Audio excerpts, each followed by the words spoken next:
Dari dimulai, apakah teman-teman bisa mengetikkan kata siap di room chat?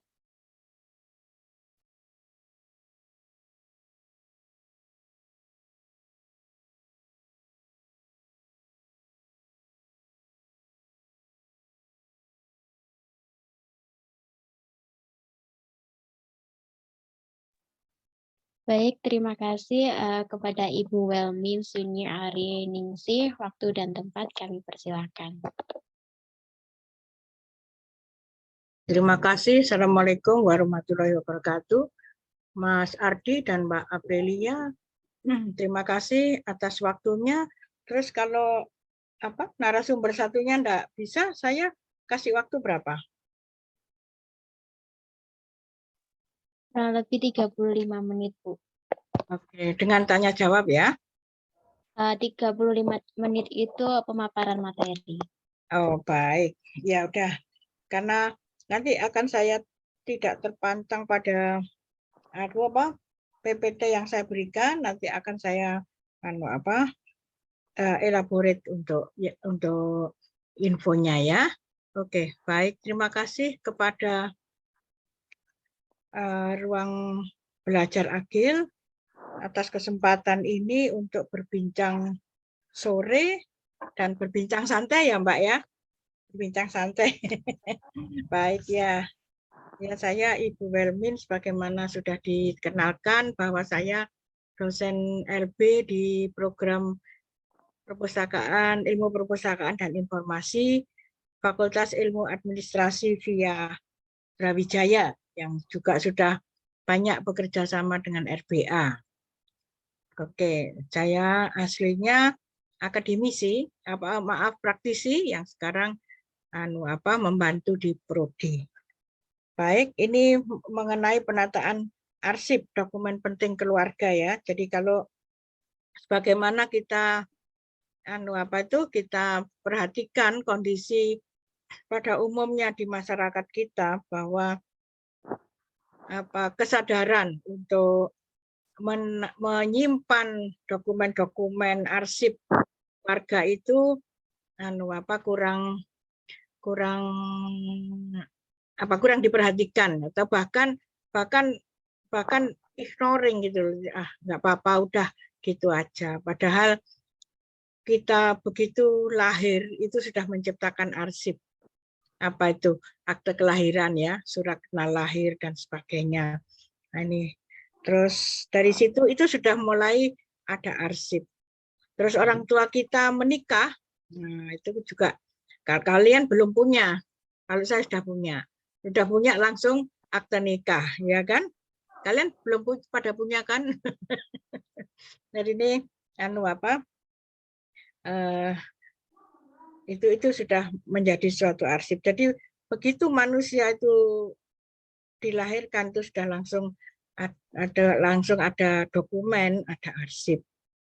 Begitu seterusnya sampai dia sekolah, sampai dia lulus TK saja, mendaftar menjadi siswa TK, punya raport dan sebagainya. Terus lulus TK itu pun ada dokumennya, ada arsipnya. Nah, supaya arsip itu tidak kemana-mana, tidak berantakan dan sebagainya, ya tentunya harus maintain, harus dipelihara, harus diperhatikan. Jadi ini kalau saya dari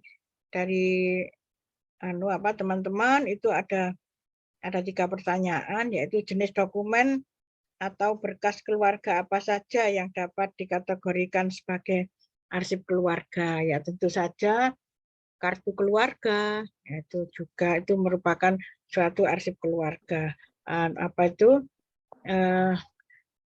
Akte kelahiran dari anak-anak dalam suatu keluarga tersebut, KTP itu juga merupakan suatu akte dokumen atau arsip keluarga. Dan memang di dalam kalau saya ini kan ya termasuk juga BPKB terus STNK dan sebagainya, pembayaran pajak-pajak apa yang kita miliki, pajak rumah, pajak tanah dan sebagainya, itu adalah suatu arsip keluarga. Terus ya akte kelahiran dan seterusnya. Itu hal-hal yang mendasar. Terus juga ya sertifikat kepemilikan, baik itu sertifikat rumah, sertifikat tanah maupun kepemilikan lainnya, yang itu adalah di dalam ilmu kearsipan itu menjadi arsip penting. Arsip penting menjadi arsip yang sangat mempunyai nilai yang tinggi, yang tidak mempunyai jadwal retensi arsip. Nah, ini kalau dalam ilmu kearsipan, karena ada juga jadwal retensi arsip itu biasanya 5 tahun, tapi kalau yang untuk dokumen-dokumen ini, terutama dokumen keluarga, itu tidak ada jadwal retensi arsip, kecuali kalau misalnya ada undangan. Nah, itu merupakan suatu arsip yang temporer, yang tidak, atau dokumen yang temporer yang tidak perlu disimpan selagi sudah selesai acaranya, dibuang atau tidak terpakai boleh, kecuali kalau dikoleksi ya. Kalau dikoleksi itu boleh saja. Jadi ini juga adanya suatu bisa ditampilkan PPT-nya, atau saya atau dari RBA as the host. Jadi kalau kita merujuk pada Undang-Undang Nomor 43 Tahun 2009 tentang kearsipan, yang itu tentang undang-undang yang untuk Arsip Nasional Republik Indonesia, ANRI. Nah, itu ada undang-undangnya. Dan di dalam undang-undang tersebut ya tentu saja banyak sekali pasal-pasal yang membicarakan tentang kearsipan dokumen, termasuk di dalamnya dokumen keluarga. Dan pihak ANRI sendiri itu karena seperti akhir-akhir ini, anak-anak ya, teman-teman sekalian, itu bencana di negara kita itu sangat beruntun, baik itu bencana banjir, bencana gempa bumi, bencana kebakaran dan seterusnya. Nah, ini semuanya adalah merupakan bencana yang menimpa pada masyarakat. Kalau sudah bencana itu menimpa masyarakat, otomatis menimpa juga kearsipan kita. Sehingga kalau banjir, orang itu sudah menyelamatkan diri sendiri. Tidak sempat untuk menyelamatkan hartanya. Sehingga disinilah arsip itu bisa hilang, atau kalau tidak hilang itu rusak dan seterusnya. Sehingga ini perlu adanya suatu pengelolaan atau penyimpanan arsip yang sangat penting, terutama ya arsip-arsip keluarga itu arsip penting, seperti ijazah. Ijazah itu juga karena kita ini kalau mau kerja juga ditanya ijazah itu mulai SD, SMP, SLTA, sarjana maupun S2 maupun S3 itu adalah sangat penting. Juga dari situ, karena bencana ini begitu datangnya tidak diundang dan tiba-tiba, untuk itulah perlunya dalam suatu keluarga itu menyimpan dokumen-dokumen pentingnya, arsipnya itu dalam suatu tempat yang kedap air. Ya, kalau kedap air dan itu memang cepat terselamatkan. Tapi bagaimana kalau itu kebakaran, ya tentu saja itu bisa dibrankas, atau sederhananya ya dibawa. Jadi kalau ada apa-apa, ya sudah, yang diselamatkan ya dokumen keluarga itu ditempatkan dalam suatu tempat yang kedap air. Kalau saya mendengarkan teman-teman dari Jakarta yang yang rumahnya itu sering kebanjiran, arsip-arsip itu dimasukkan dalam suatu tempat yang kedap air, itu adalah tempat yang sederhana, itu seperti Tupperware. Karena dengan Tupperware itu ya benar juga, memang ini suatu pengalaman yang perlu saya tularkan, untuk saya sharingkan kepada kalian. Dengan ditempatkan di Tupperware itu, misalnya ada terendam air, asal itu dengan catatan Tupperware-nya ditutup dengan rapat ya, itu terselamatkan. Bagaimana kalau terjadi kebakaran, ya otomatis di bawah. Kalau harus kedap, ya dengan apa itu, safety box. Yang safety box yang seperti halnya yang penyimpanan uang, perhiasan dan seterusnya. Termasuk juga dengan perhiasan itu juga ada surat-suratnya kan. Jadi kalau membeli perhiasan itu dari toko emasnya juga disertakan surat-surat. Nah, surat-surat perhiasan itu biasanya diabaikan, udah diambil perhiasannya atau emas lantakan, emas batangan, tapi suratnya tidak disertakan. Nah, ini nanti kalau dijual itu nilainya dampaknya apa kalau itu tidak di-manage? Nilainya akan berkurang sekian persen. Jadi untuk itu ya itu termasuk dokumen-dokumen keluarga ya. Pembelian perhiasan, emas batangan dan seterusnya itu termasuk dokumen keluarga. Dan dokumen keluarga ini penting karena untuk pendataan, untuk data keluarga, untuk pendidikan, untuk nantinya kalau mencari pekerjaan, mendapatkan pekerjaan, itu semua adalah data-data yang harus disertakan, dan itu untuk disampaikan. Untuk itu, oke, lanjut untuk slide berikutnya, please.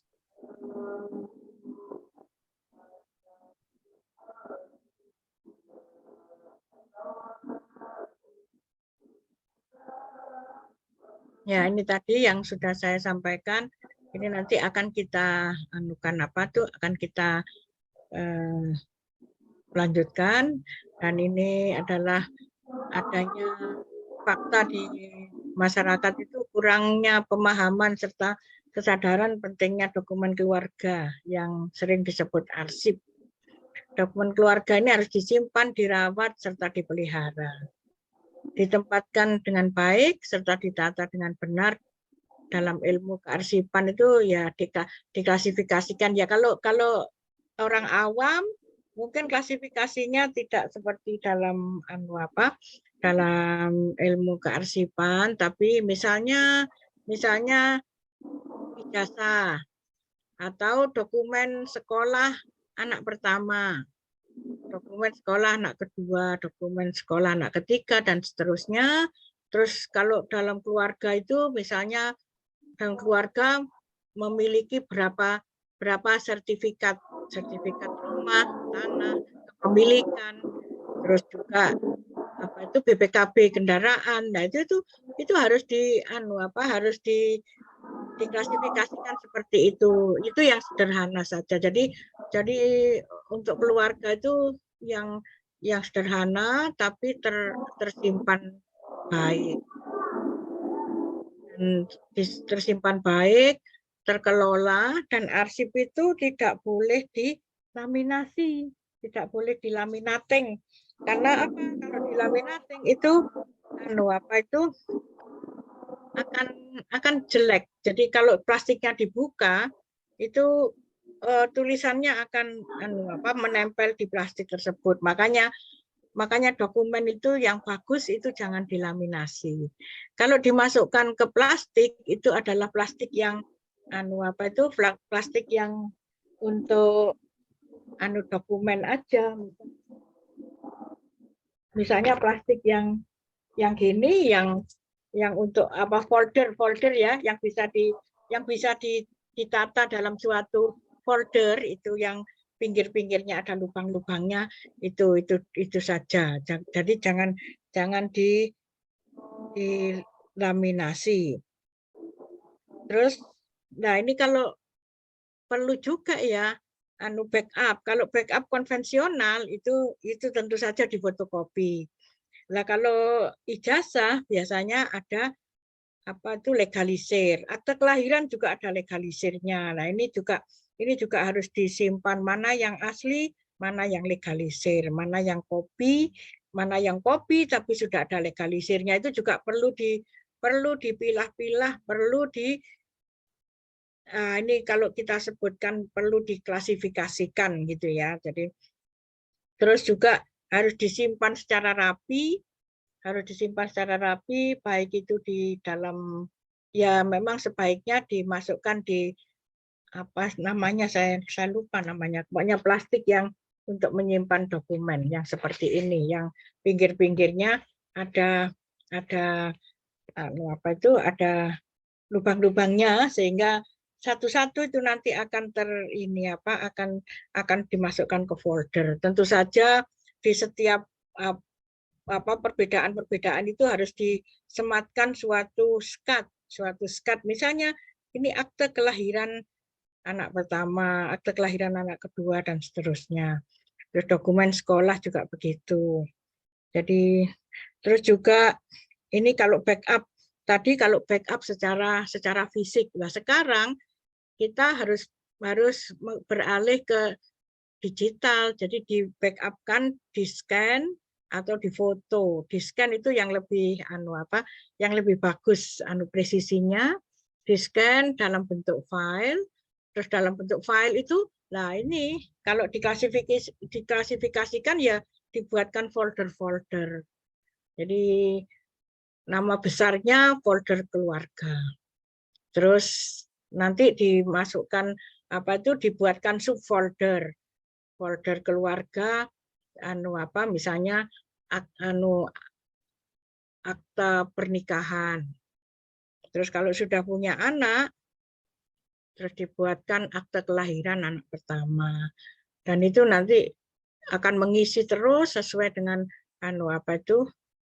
klasifikasinya, termasuk juga sertifikat-sertifikat maupun BPKB kendaraan yang dimiliki itu juga di scan terus dimasukkan dalam suatu folder. Sedapat mungkin folder fisik dengan folder yang dalam bentuk file itu jangan beda. Artinya itu namanya sama, supaya nanti tidak bingung apabila membutuhkan, itu tidak bingung. Terus kalau dalam bentuk digital itu enaknya apa? Kemana-mana bisa dibawa, terutama kalau misalnya disimpan di cloud atau disimpan di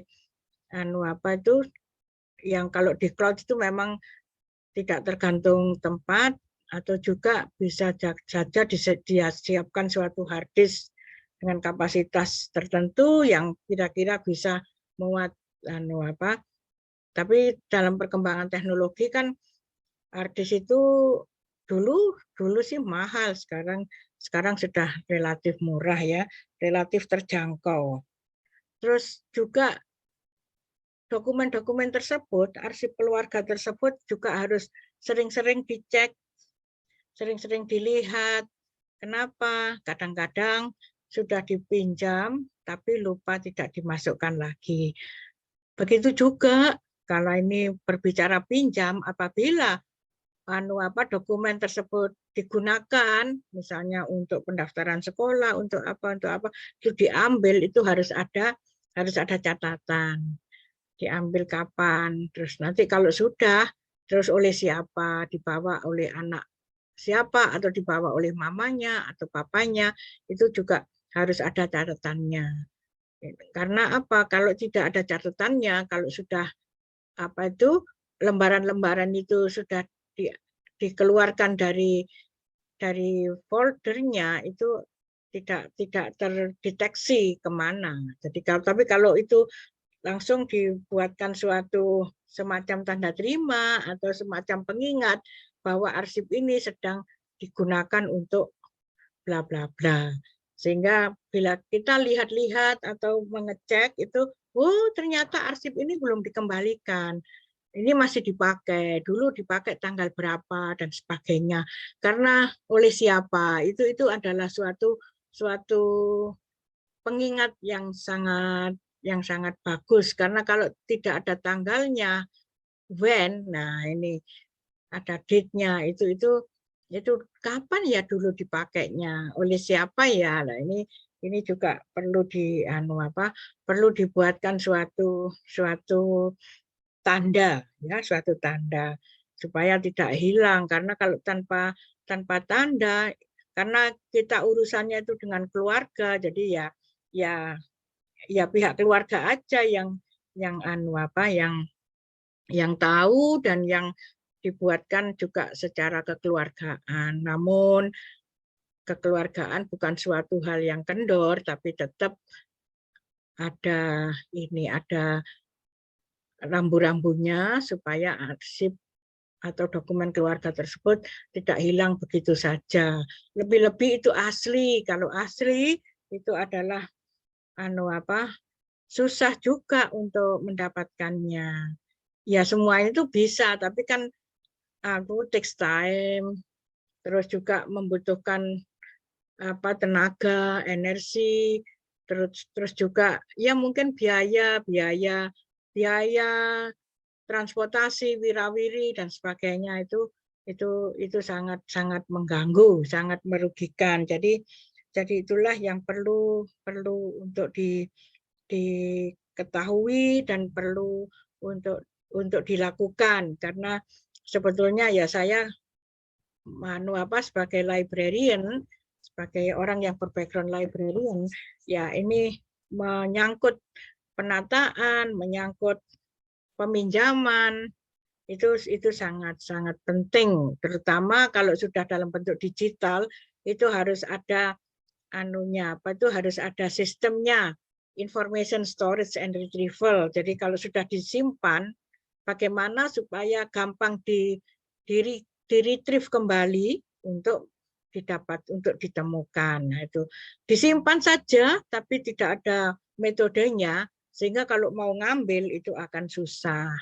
Tidak jauh-jauh misalnya baju-baju atau pakaian kita kan juga kalau dianalogkan kan pakaian kita itu terdiri dari bermacam-macam. Ada hem untuk laki-laki, ada celana, wanita juga gitu, ada blus, ada celana, ada juga itu baju-baju luar, belum baju-baju dalam, belum aksesoris dan sebagainya. Itu semua kalau tidak tidak di maintain dengan baik, tidak ditempatkan sesuai dengan jenisnya, ini klasifikasi itu lagi itu juga itu akan kesusahan. Semuanya ditaruh aja di situ, walaupun itu sedikit. Tapi kalau dalam kehidupan ini selalu akan berkembang, itu akan menjadi banyak dan retrieve-nya, recall-nya itu akan kesusahan. Terutama kalau waktunya sudah mepet, sudah mau berangkat kuliah lah, mau kemana, jamnya sudah sangat mepet, jadi mencari itu juga itu bukan suatu sistem pendokumentasian yang baik. Jadi sistem pendokumentasian yang baik adalah diletakkan, diklasifikasi sesuai dengan jenisnya. Nah, dan begitu juga dalam kearsipan juga begitu. Arsip keluarga ini adalah suatu hal yang prinsip, yang dasar. Dari situlah semuanya itu belajar dari keluarga. Dari sistem keluarga itulah tercipta suatu mekanisme kerja yang baik, itu semuanya dari keluarga. Karena ini semua dimulai dari keluarga, kedisiplinan dan seterusnya. Begitu juga tentang pendokumentasian, itu juga perlu dilakukan suatu kedisiplinan, kontinuitas ya, keberlangsungan dan keberlangsungan, kontinuitas, keberlangsungan sama dan terawat dengan baik. Terawat dengan baik. Terus bagaimana kalau itu rusak, ya rusaknya bagaimana. Kalau rusak yang bisa diperbaiki. Kalau robek mungkin bisa bisa diisolasi atau apa.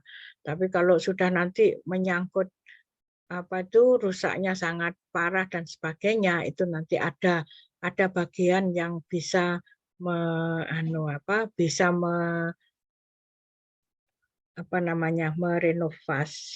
istilahnya bukan renovasi, restorasi. Istilahnya bisa direstorasi, dibantu restorasikan. Jadi ini jadi kalau kita mengacu ke seperti yang saya pakai itu, yang makalah yang oleh dosen Undip, yaitu pengelolaan arsip keluarga antara kebutuhan dan kesadaran, itu memang seperti itu. Jadi kenapa arsip-arsip itu perlu dokumen keluarga itu perlu dilakukan, ya karena dalam hidup ini kita begitu lahir, ya lagi begitu kita ada, begitu manusia itu mempunyai kegiatan, itu pasti punya arsip. Contohnya RBA mengadakan acara pada sore, bincang sore gini, itu juga sudah ada arsipnya. Sudah ada arsipnya untuk baik itu membuat tornya, baik itu komunikasi dengan pembicara, baik itu pernak-pernik sampai keberlangsungan dan seterusnya. Setelah selesai lah, ini semua adalah menjadi dokumen RBA untuk diarsipkan, untuk didokumentasikan. Dokumentasi itu untuk apa? Tentu saja untuk laporan, untuk pertanggungan jawab, untuk aktivitas suatu organisasi. Nah, ini pentingnya suatu arsip. Jadi dalam agama kita, mohon maaf saya dalam Al-Qur'an itu juga sudah ditulis di dalam surat Al-Alaq, ya, yang pertama di awal itu, kira-kira terjemahannya itu, bacalah dengan menyebut nama Tuhanmu yang menciptakan. Dia telah menciptakan manusia dari segumpal darah. Bacalah, dan Tuhanmu lah yang maha mulia, yang mengajar manusia dengan pena. Nah, ini dia mengajarkan manusia apa yang tidak diketahuinya. Jadi dari sini Allah itu sudah berfirman, yaitu yang mengajar manusia dengan pena. Artinya tuh kita membaca, menulis. Jadi ini semua adalah kegiatan dokumentasi, ya. Jadi itu yang harus kita sadari, harus kita pahami. Di dalam mungkin di kitab suci yang lain juga seperti itu, tapi saya kan tidak tidak paham. Jadi yang saya sampaikan tadi yang saya anut. Terus juga teman-teman sekalian, ini apa sih upaya ANRI untuk membantu restorasi dokumen pada masyarakat. Oke, slide berikutnya mungkin. Slide berikutnya, please. Ini apa terus? Ini jadi di dalam sebelumnya tadi ANRI Go ID. Jadi di ANRI juga mempunyai kepedulian kepada masyarakat, yaitu kalau boleh kalian akses di ANRI Go ID/lay, itu mereka membuatkan suatu laraska, jadi layanan restorasi arsip keluarga. Nah, ini mengacu pada peraturan ANRI nomor 9 tahun 2019 tentang standar pelayanan laraska di lingkungan ANRI.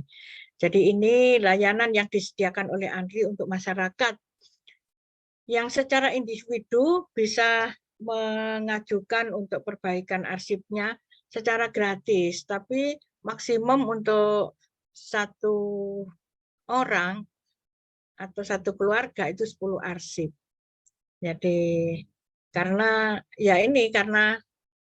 seringnya di negara kita ini adanya bencana, adanya banjir, adanya gempa bumi dan sebagainya, itu yang menyebabkan arsip-arsip masyarakat kita ini mengalami kerusakan. Nah, ini masalahnya restorasi ya, bukan kalau hilang. Kalau hilang itu lain lagi. Ini adalah restorasi. Restorasi itu yang sifatnya dari bencana alam itu mengalami kerusakan. Jadi ini dibantu oleh arsip. Di Perpustakaan Nasional juga ada untuk restorasi arsip, tapi bukan arsip keluarga ya. Kecuali arsip keluarga bisa, tapi itu yang sifatnya seperti naskah kuno. Naskah kuno, misalnya keluarga itu tersebut mempunyai dokumen-dokumen, buku-buku naskah kuno, misalnya yang karena naskah kuno itu umurnya di atas 100 tahun, itu boleh baru disebut naskah kuno. Tentu saja mengalami kerusakan, misalnya kertasnya dan sudah dimakan binatang atau tulisannya hilang dan seterusnya. Kalau yang itu yang untuk naskah kuno itu bisa ke Perpustakaan Nasional, ke layanan pelestarian preservasi. Tapi kalau untuk keluarga ini di ANRI dengan Laraska tadi, yaitu layanan restorasi arsip keluarga. Sesuai dengan, ya kalau undang-undangnya kan 43 tahun 2009 itu tentang kearsipan. Di dalam undang-undang tersebut diturunkan menjadi peraturan pemerintah nomor 9 tahun 2019. Itu peraturan ANRI. Jadi ANRI mengeluarkan peraturan nomor tersebut untuk bisa melayani layanan restorasi arsip keluarga. Ya, untuk slide berikutnya ini ada alurnya. Nah, ini. Jadi silahkan untuk akses ke ANRI go.id/lay. Jadi ini jadi ada semacam panduan bagi masyarakat untuk bagaimana sih caranya. Jadi masyarakat diterima oleh Humas Arsip Nasional. Terus dari situ Humas Arsip Nasional berkoordinasi dengan Subdit Restorasi Arsip. Terus selanjutnya bersama petugas masyarakat ke Subdit Restorasi Arsip. Jadi ke situ terus Subdit Restorasi Arsip memeriksa tingkat kerusakan arsip, sehingga dari arsip yang dibawa oleh masyarakat tadi oleh Subdit Restorasi Arsip diperiksa tingkat kerusakannya sampai sejauh mana. Terus dari hasil pemeriksaan tersebut terus dibuatkan suatu kategori, bisa direstorasi atau tidak. Ya, bila tidak bisa direstorasi, arsip tersebut dikembalikan ke pemiliknya sehingga prosesnya selesai.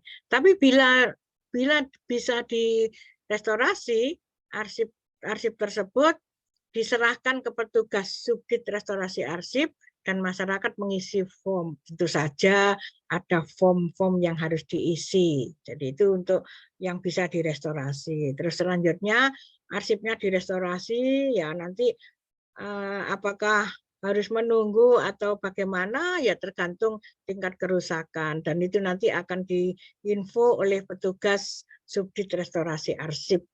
Misalnya harus menunggu beberapa hari atau harus menunggu pada waktu jam kerja. Nah, ini asal antriannya tidak panjang, biasanya bisa. Terus setelah arsip tersebut selesai direstorasi, jadi oleh petugas Subdit Restorasi Arsip menghubungi pemilik arsip. Bila sudah selesai dihubungi dan pemilik arsip datang dengan menunjukkan form 1 yang tadi begitu terima kan ada form 1 tadi. Jadi form 1 tadi yang diterima itu merupakan bukti bahwa arsipnya sedang diserahkan untuk diperbaiki. Karena kalau tidak ada formnya tentu saja yang mana. Jadi tugas itu juga akan cari-cari. Itu akan lama. Nah, itulah perlunya sistem ya, supaya kalau di recall kembali itu bisa cepat. Terus selanjutnya petugas tersebut mengambil dan mengembalikan arsip yang telah selesai diperbaiki sesuai dengan form 1. Jadi form 1 itu semacam tanda terima gitu ya, semacam bukti bahwa arsipnya diperbaiki. Selanjutnya petugas subdit restorasi arsip mengisi form 2 dan buku catatan pembukuan arsip sehingga itu selesai. Tapi kalau arsipnya itu dilihat oleh petugas, wah ini enggak bisa untuk diperbaiki ya, ya sudah dikatakan bahwa ini enggak bisa diperbaiki karena kerusakannya itu sudah sangat parah gitu. Jadi itulah ya nanti secara detail silahkan teman-teman akses bagaimana itu tempatnya di mana dan seterusnya. Nah, itu juga sudah ada keterangannya lebih lengkap dan masing-masing badan perpustakaan arsip dan dinas ya, apa namanya sekarang, dinas perpustakaan dan arsip masing-masing daerah mulai dari provinsi sampai kota dan kabupaten itu mempunyai badan perpustakaan dan arsip. Nah, termasuk di dalamnya kan ada perpustakaan dan arsip.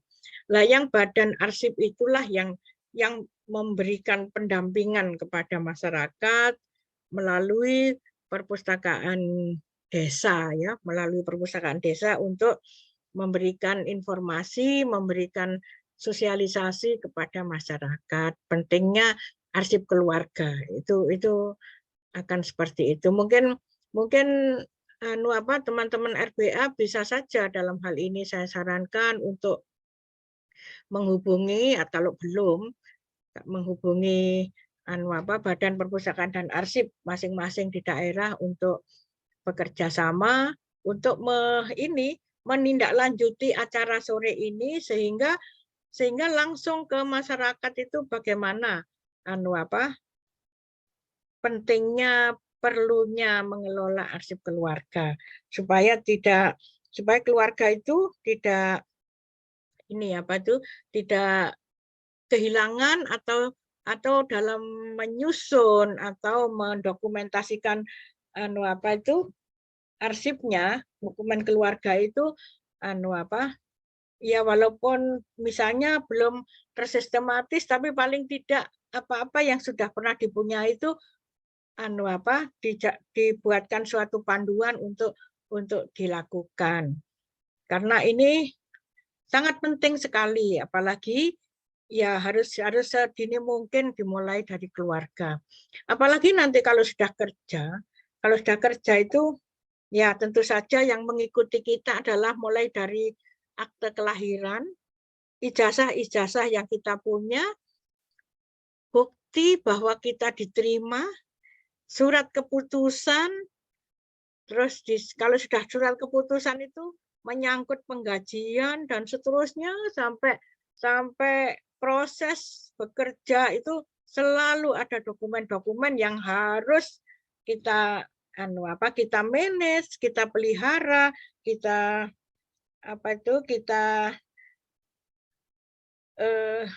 kita jadikan suatu dokumen yang baik, yang tersistematis dan itu mudah sewaktu-waktu kalau kita butuhkan ada. Terutama ini generasi milenial ini terutama ya itu harus didigitalkan dalam bentuk file, itu lebih mudah. Pengalaman saya ya dengan penugasan saya asalnya dari Brawijaya ditugaskan ke Jakarta, saya tidak perlu banyak membawa dokumen, semuanya cukup saya scan untuk dijadikan file sehingga sewaktu-waktu dibutuhkan tinggal ngasih KTP, NPWP dan seterusnya semuanya. Ya.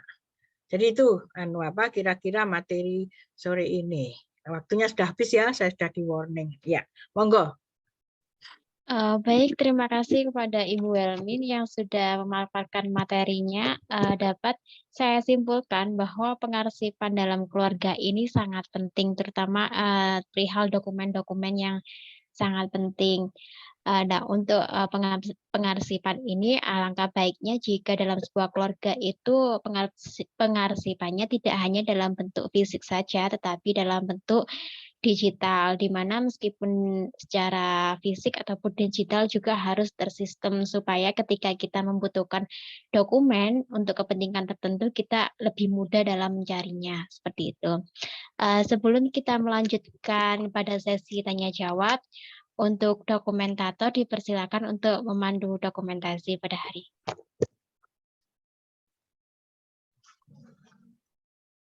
Baik, terima kasih Aprilia Siti selaku moderator pada acara SSPS kali ini. Sebelum dimulainya kegiatan sesi tanya dan jawab, dimohon untuk mengaktifkan kamera bagi yang belum, karena akan adanya sesi dokumentasi. Sesi dokumentasi akan dibagi menjadi dua, yaitu ada gaya formal dan gaya bebas. Untuk pertama-tama adalah gaya formal.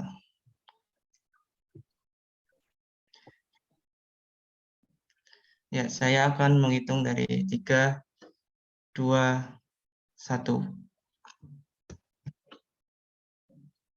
Ya, baik. Untuk gaya selanjutnya adalah gaya bebas. Ya, 3, 2, 1. Baik, terima kasih karena telah menyempatkan untuk sesi dokumentasi. Berikutnya saya persilakan untuk Aprilia Siti Sumar selaku moderator. Baik, terima kasih kepada Kak Raffi yang sudah memandu dokumentasi kegiatan hari ini. Untuk sesi tanya jawab bagi teman-teman yang ingin bertanya atau ada yang ingin berbagi pengalaman atau didiskusikan, silakan untuk langsung raise hand atau menuliskan di kolom chat. Terima kasih.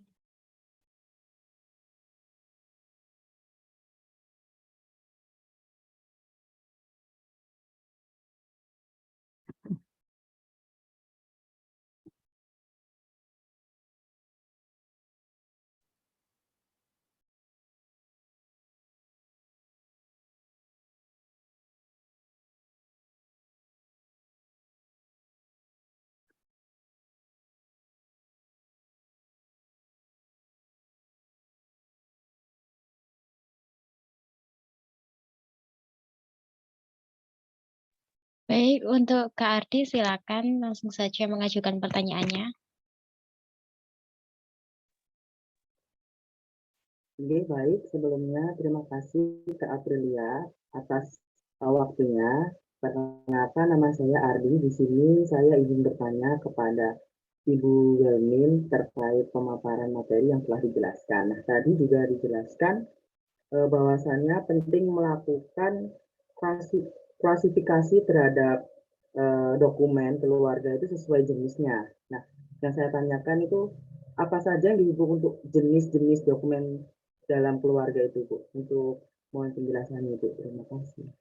Ya, terima kasih Mas Ardi. Jadi di jenis-jenis dokumen keluarga itu misalnya misalnya dokumen inti keluarga, akte pernikahan Bapak Ibu, ya. Akte pernikahan Bapak Ibu itu yang akte-akte. Terus akte kelahiran anak-anaknya.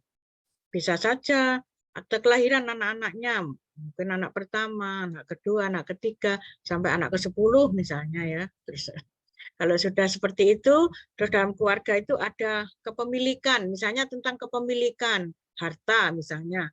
Itu yang tercermin dalam sertifikat rumah atau sertifikat tanah ataupun sertifikat yang dalam proses, misalnya sertifikat rumah yang dalam proses angsuran. Itu kan dari bank kan kita punya itu akte ininya, akte apa sih, akte perjanjian utang piutang ya, kredit di bank.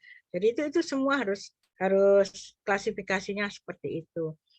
Misalnya kalau arsip misalnya ada ya cukup aja misalnya undangan itu kan juga banyak juga, mungkin tidak perlu arsip khusus, mungkin dimasukkan aja dalam suatu misalnya ordner atau apa, atau amplop yang yang ditempel di dinding atau bagaimana itu, karena juga undangan itu juga harus harus ada misalnya di list, apalagi kalau bulan-bulan bagus itu kan banyak undangan ya, itu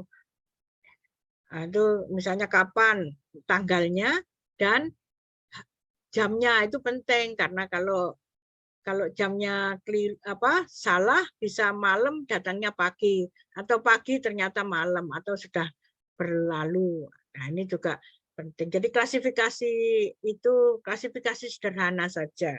Jadi klasifikasi dokumen keluarga ya, antara akte-akte, kepemilikan, terus ya mungkin dokumen anak-anak sekolah itu juga perlu mulai mulai didokumentasikan. Misalnya anak pertama masuk TK, dan masuk TK itu tentu saja ada dokumennya, pendaftaran, diterima dan seterusnya.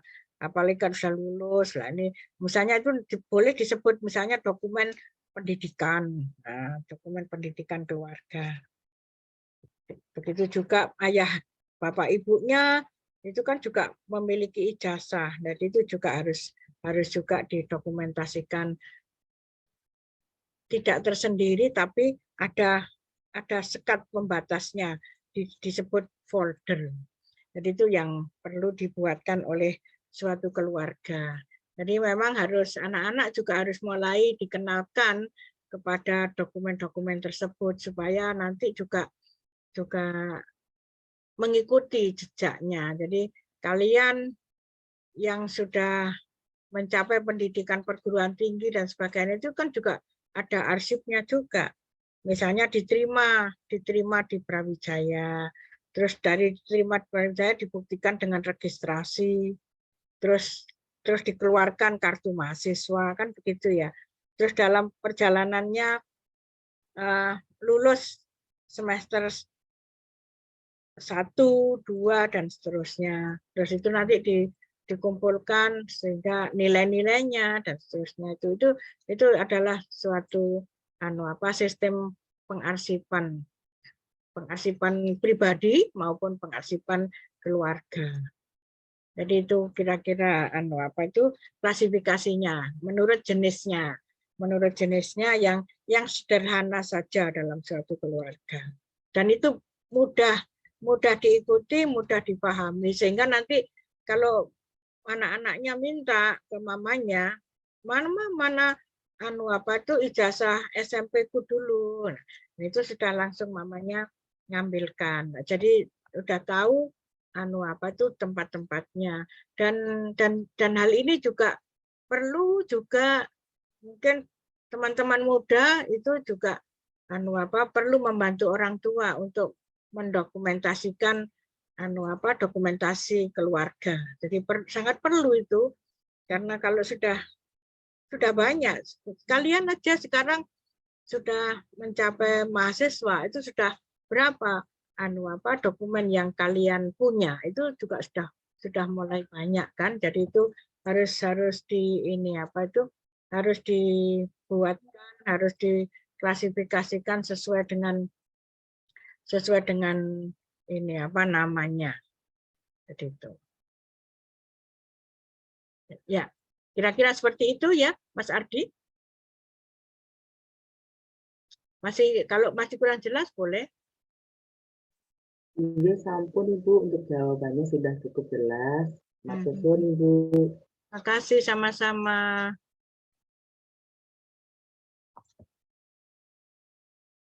Tadi ada yang chat, siapa nih? Oh ini, perkenalkan saya Teguh Ilham pribadi, mahasiswa Universitas PGRI Banyuwangi, Prodi Pendidikan Sejarah. Saya ingin bertanya kepada Ibu Welmin. Oh ya, ini harus tugasnya moderator ya, maaf, sorry. Iya Bu, ini mau saya bacakan, tapi ini ada yang raise hand Bu sebelumnya. Oh iya, ya. Oh enggak, silakan.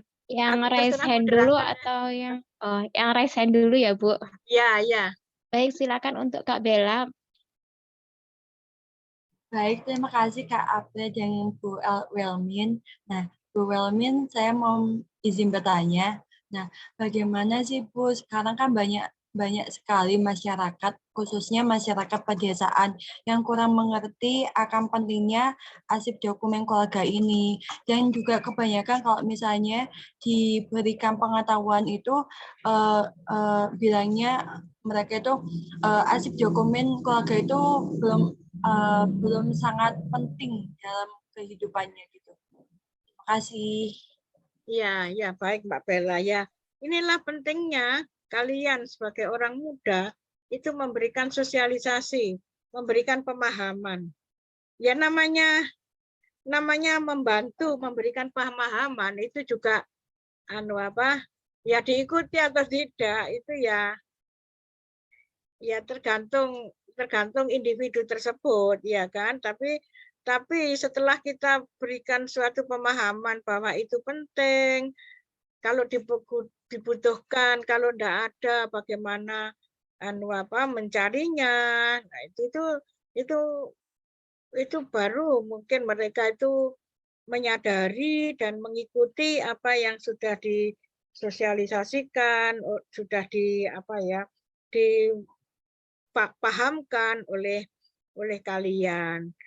Terus juga mungkin kalau memang supaya ini bisa berkelanjutan dan itu merupakan suatu acara yang sangat bisa dipahami, mungkin bisa memberikan masukan kepada Badan Perpustakaan dan Arsip setempat untuk bekerja sama dengan misalnya perpustakaan desa atau bekerja sama dengan misalnya contohnya dengan RBA. Nah, itu untuk terjun atau turun gunung ke masyarakat untuk bisa memberikan pemahaman ini dari sosialisasi ini. Jadi mungkin perlu dibuatkan contoh yang ekstrem. Ya, misalnya ya saya mau ada lowongan kerja nih, anaknya ada lowongan kerja. Terus orang tuanya dalam menyimpan dokumen nggak tertata dengan baik. Padahal saya membutuhkan ijazah saya, ijazah anaknya tersebut. Terus dan kebutuhan itu kan tentu ada batas waktunya ya, ada batas waktunya. Dan itu harus cepat, harus segera diperoleh. Kalau tidak berarti kan kehilangan kesempatan. Nah, kalau sudah kehilangan kesempatan itu kan itu berdampak pada ya tidak mendapatkan tidak diterima atau bagaimana itu biasanya masyarakat itu lebih memperhatikan kalau dampak itu menyangkut ekonomi.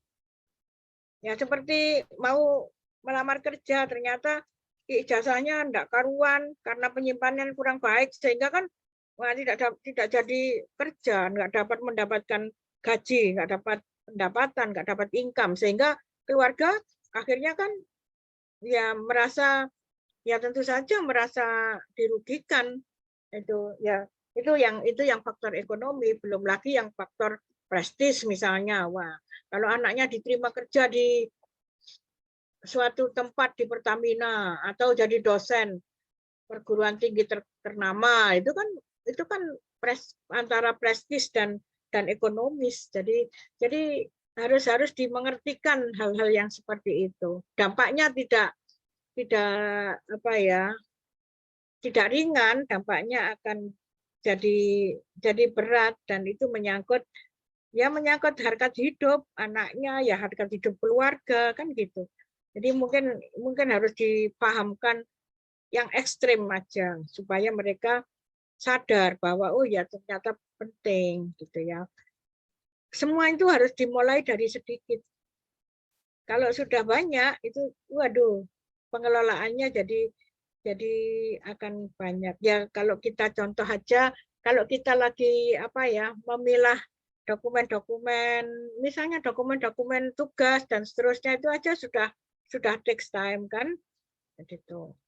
Jadi harus ya memang diperlukan suatu dalam sosialisasi, memberikan pemahaman itu diperlukan suatu seni, suatu trik, dan itu harus ditunjukkan dampaknya. Nah, dampak itu akan diikuti apabila dampaknya itu menyangkut dampak ekonomi, itu pasti mereka akan, wah iya ya, umpama dulu cepat ditemukan anak saya sudah kerja, kan gitu. Jadi itu Mbak Bella ya. Baik Bu Welmin, terima kasih. Baik, Bu Helmin, untuk pertanyaan selanjutnya akan saya bacakan yang ada di kolom chat. Nah, ini dari Saudari Teguh Ilham, yang merupakan mahasiswa dari Univ PGRI Banyuwangi, Prodi Pendidikan Sejarah, yang ingin menanyakan bahwa tadi Ibu menyebutkan kalau naskah kuno bisa disebut sebagai arsip. Nah, pertanyaan saya, apakah koran-koran lama yang keluar di tahun 1960, kemudian majalah-majalah langka yang umurnya tua bisa dikatakan sebagai dokumen arsip, dan wajibkah pihak ANRI untuk menyimpannya? Itu sebetulnya kalau dokumen-dokumen yang kuno seperti naskah kuno, koran-koran lama, itu adalah tugasnya Perpustakaan Nasional untuk menyimpannya. Jadi itu sudah ada pembagian tugas antara ANRI dan Perpustakaan Nasional. Kalau yang sifatnya itu ya buku, naskah kuno, koran-koran tahun 1800-an, zaman Belanda dan seterusnya, itu adalah tugasnya Perpustakaan Nasional. Kalau ANRI itu tugasnya dokumen-dokumen negara. Misalnya misalnya penghargaan atau sertifikat Memory of the World, ingatan dunia tentang Borobudur. Borobudur itu menjadi sudah dinyatakan menjadi 7 keajaiban dunia. Nah, itu sertifikatnya itu yang nyimpan adalah ANRI. Seperti halnya misalnya batik Indonesia itu sudah dinyatakan memori atau warisan tak benda atau benda. Nah, itu nanti sertifikatnya disimpan oleh ANRI. Jadi itu sudah ada pembagiannya masing-masing. Restorasi juga sebetulnya sama antara restorasi yang dikerjakan oleh Perpustakaan Nasional dengan yang dikerjakan oleh ANRI sama, cuman jenis barangnya yang beda. Ya, kalau Perpustakaan Nasional ya buku kuno, naskah kuno dan seterusnya. Kalau ANRI dokumen-dokumen yang sifatnya sertifikat yang untuk negara itu adalah ANRI. Jadi itu pembagian tugasnya. Tapi untuk restorasinya, metodenya dan sebagainya, menggunakan bahan-bahan dan sebagainya itu sama. Jadi itu perpaduan antara sarjana kimia dengan librarian atau arsiparis.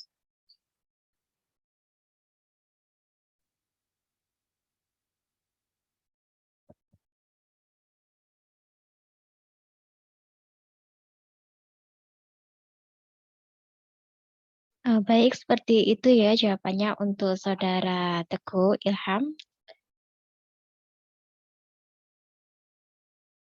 Ya, ANRI menyimpan dokumen-dokumen yang dari negara, untuk negara. Jadi Memory of the World. Mungkin yang paling ekstrem misalnya 11 Super Semar ya, surat perintah 11 Maret. Nah, itu harusnya tersimpan. Tersimpan di ANRI. Kalau Perpustakaan Nasional itu menyimpan bendanya, misalnya naskah kuno ya, misalnya naskah kuno, anak teman-teman pernah melihat ini, misalnya I Lagaligo yang dari mana itu dari dekat Sulawesi Selatan Tenggara itu apa ya namanya Bugis. Nah, itu ilagaligonya dokumennya itu perpustakaan yang menyimpan. Tapi pengakuan ilagaligo itu masuk dalam Memory of the World, MOW, jadi Memory of the World, ingatan dunia, itu adalah di ANRI. Itu bedanya ya. Itu bedanya.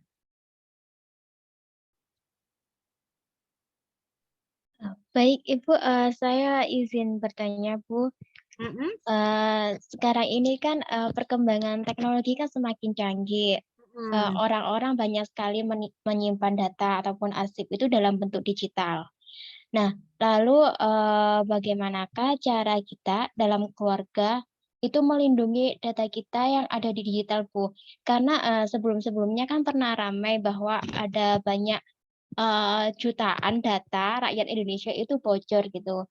Nah, itu bagaimana caranya dalam lingkup keluarga untuk menjaga data kita yang dalam bentuk digital itu tetap terjaga dan bagaimana dari sisi pemerintah untuk menjaga juga data dari rakyatnya itu sendiri, Bu, supaya tidak terjadi hal yang sedemikian rupa kebocoran data yang sangat meluas ini kan sangat merugikan rakyat kan ya, Bu. Itu bagaimana ya, Bu?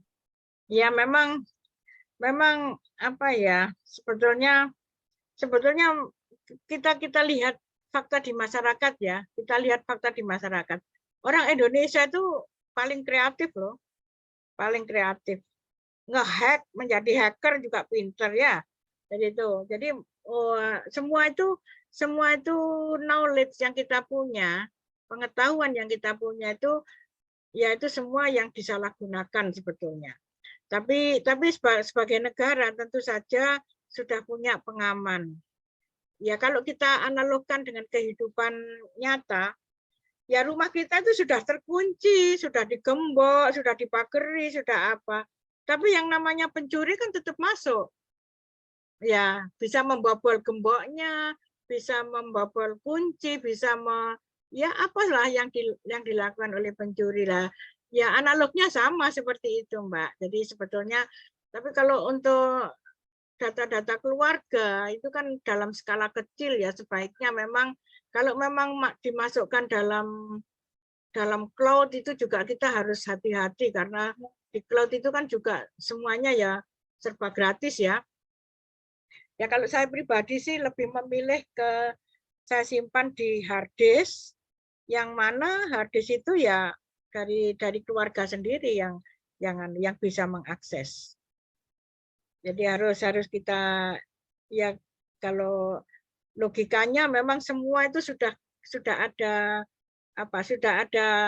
safety-nya, tapi yang namanya pembobol itu pasti punya juga trik, punya juga knowledge. Jadi ini yang harus sama-sama kerjasama antara ya pemerintah dan rakyatnya. Tentu saja pemerintah juga saya kira sudah tidak kurang-kurang, sudah safety-nya juga sudah dibuat sedemikian, tapi ya namanya di langit masih ada langit ya, di atas langit masih ada langit ya, itulah. Apalagi teknologi kan cepat sekali berubah. Sekarang ini wah nanti akan timbul lagi ini, dan itu terus berkembang. Untuk itulah masyarakat juga dituntut untuk selalu belajar. Ya kalau kita tidak bisa ikut di kancah open, ya kita keep internal saja dulu supaya ini selamat. Kalau saya pribadi seperti itu. Karena kita juga bukan ahlinya untuk untuk membuat safety dokumen kita. Ya sudah, kita buat aja, kita simpan aja di hard disk kita sendiri, dan itu tidak diunggah di cloud misalnya. Jadi kalau diunggah di cloud juga kita juga harus punya bagaimana supaya tidak hack orang lain. Nah, ini juga harus dibutuhkan suatu knowledge yang lebih. Tapi kalau kita belum punya, ya sudah, amannya ya sudah, tak simpan aja di hard disk. Ya kalau harddisknya kurang ya nanti beli lagi, toh sekarang harddisk juga murah kan gitu, dan selamat. Wah nanti kemana-mana bawa harddisk. Ya kalau nggak mau bawa apa-apa, resikonya juga seperti itu. Ya kita memang semua itu mesti there is a risk ya. Semuanya itu pasti risk and high risk ya. Jadi dalam hidup ini selalu ada risk and high risk, itu selalu ada. Tapi semuanya itu juga plus minus. Kalau di cloud emang enak, di mana-mana bisa di-download, bisa ini. Tapi kalau kita tidak pinter untuk membuat safety tersebut, juga akan dilihat orang, akan dihack orang, dicuri orang. Tapi kalau kita buat dalam bentuk hard disk, ya kita kemana-mana bawa hard disk, kan gitu. Ya itulah, dalam hidup ini selalu ada risiko. Dan itu tantangan buat kita ya, kalau kita ya belajar bagaimana untuk membuat pagar yang safety ini. Nah itu ya. Kalau kalian masih muda kan masih harus banyak belajar. Kalau ibu ya tinggal nunggu yang muda-muda saja. Saya tinggal memanfaatkan ya gitu. Baik, Bu Elmin, terima kasih atas penjelasannya. Bagi teman-teman, jika ada yang ditanyakan, silakan untuk langsung raise hand. Ya memang urusan arsip, dokumentasi itu, perpustakaan itu adalah memang urusan yang kesekian, tidak menjadi the first ini ya, the first priority. Jadi itu yang yang sering terjadi. Begitu mencari, waduh, langsung kalang kabut. Nah, dari situlah orang baru sadar, wah perlunya itu harus disimpan, harus diarsipkan, harus didokumentasi. Nah, itu baru sadar setelah setelah menemui kebutuhan, kepentok. Nah, itu. Jadi kalau kepentok itu baru tahu. Baru menyadari. Nah, itu memang kalau udah urusan dokumentasi, kearsipan, perpustakaan itu harus mentok dulu baru sadar. Kalau baru sadar baru iya ya kan gitu. Nah, itulah hidup, dan itu fakta di masyarakat ya. Jadi Anda sendiri juga mengalami toh. Gitu. Jadi itulah kehidupan, itu memang selalu seperti itu. Harus ada pembelajaran, Tanpa pembelajaran ya orang nggak akan tahu manfaatnya. Jadi harus kepentok dulu, harus tahu dulu artinya, itu baru sadar. Ya sama aja seperti orang yang kita cintai, ayangnya, kalau ada ya biasa-biasa saja. Setelah jauh, ternyata aku rindu ya sama kamu, kan gitu, ada sama aja ya. Jadi seperti itulah rasanya nano arsip dan dokumen keluarga. Baik, Bu Elmin, jika teman-teman sudah tidak ada lagi yang ingin ditanyakan atau didiskusikan, mungkin saya bisa menyimpulkan dari sesi tanya jawab hari ini bahwa pengarsipan dokumen itu sangatlah penting, supaya ketika kita membutuhkan dokumen untuk hal-hal tertentu, kita dapat mencarinya atau menggunakan dokumen tersebut. Jadi penyimpanan yang terstruktur, yang tersistematis ini sangat penting, dan penyimpanan dalam bentuk fisik ataupun digital itu menjadi pilihan setiap individu masing-masing, karena setiap penyimpanan pasti memiliki kelebihan dan kekurangannya masing-masing. Baik, terima kasih kepada Ibu Welmin selaku narasumber pada kegiatan seri Bincang Sore ini. Saya izin menutup sesi tanya jawab sore ini karena waktu sudah menunjukkan pukul 16.45. Saya mohon maaf bila ada salah kata yang tidak berkenan di hati. Untuk sesi penutupan acara, saya kembalikan kepada Kak Ardi selaku MC. Terima kasih. Ya, saya juga sebagai narasumber. Mohon maaf apabila apa yang saya sampaikan bagi teman-teman kurang berkenan. Terima kasih. Semoga sharing yang sedikit ini bermanfaat. Amin, terima kasih banyak Bu Elmin. Baik, terima kasih Ibu Elmin selaku narasumber dalam pemaparan materi hari ini. Dan alhamdulillah kita sudah berada di penghujung acara. Saya ucapkan terima kasih kembali kepada Ibu Elmin atas pemaparan materi dan berbagi ilmu yang sangat bermanfaat bagi kita semua, supaya ilmu yang kita dapat pada sore hari ini dapat diaplikasikan dalam kehidupan sehari-hari dan berguna dalam kehidupan sehari-hari. Dan saya ucapkan terima kasih juga kepada Kak April selaku moderator yang telah memandu jalannya diskusi yang sangat luar biasa pada sore hari ini, dan saya ucapkan terima kasih juga kepada teman-teman yang telah berkenan hadir untuk mengikuti sesi diskusi pada hari ini. Baik, sebelum menutup acara sore hari ini, saya persilahkan kepada Ibu Welmin untuk menyampaikan pesan dan pesan dalam kegiatan berbagi bincang sore pada sore hari ini. Tempat dan waktu saya persilahkan. Ya, terima kasih. Ini merupakan kegiatan yang ya boleh dikatakan bagi teman-teman milenial ini langka ya, karena mendokumentasikan dokumen keluarga, arsip keluarga ini suatu hal yang mungkin belum banyak dilakukan, baik di lingkungan keluarga dan terutama di kalian sendiri juga itu harus dimulai, karena ini merupakan suatu dokumen pribadi ya. Kalau kalian dokumen pribadi itu sangat penting, dan perjalanan kalian juga masih panjang. Untuk itu mulailah untuk mendokumentasikan dokumen pribadi maupun dokumen keluarga ini dengan sebaik mungkin, supaya nanti bila diperlukan itu tidak membutuhkan waktu dan tenaga untuk mencarinya, karena dokumen ini kelihatannya sepele, tapi begitu dibutuhkan dan tidak tertata dengan baik itu akan sangat menyita waktu dan tenaga kita. Terima kasih. Baik, terima kasih atas pesan dan pesan yang telah disampaikan. Sebelum kita menutup kegiatan sore hari ini, alangkah lebih baiknya kita tutup dengan doa. Doa saya persilahkan.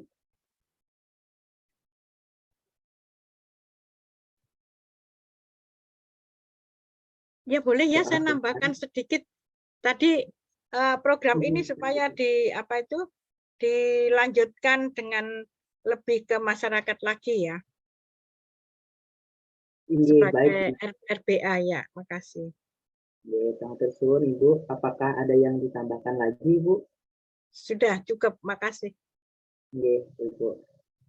Sekian untuk kegiatan sharing berbagi bincang sore pada sore hari ini. Saya Ardi selaku mewakili dari relawan yang bertugas memohon maaf atas ucapan atau perilaku yang disengaja maupun tidak disengaja,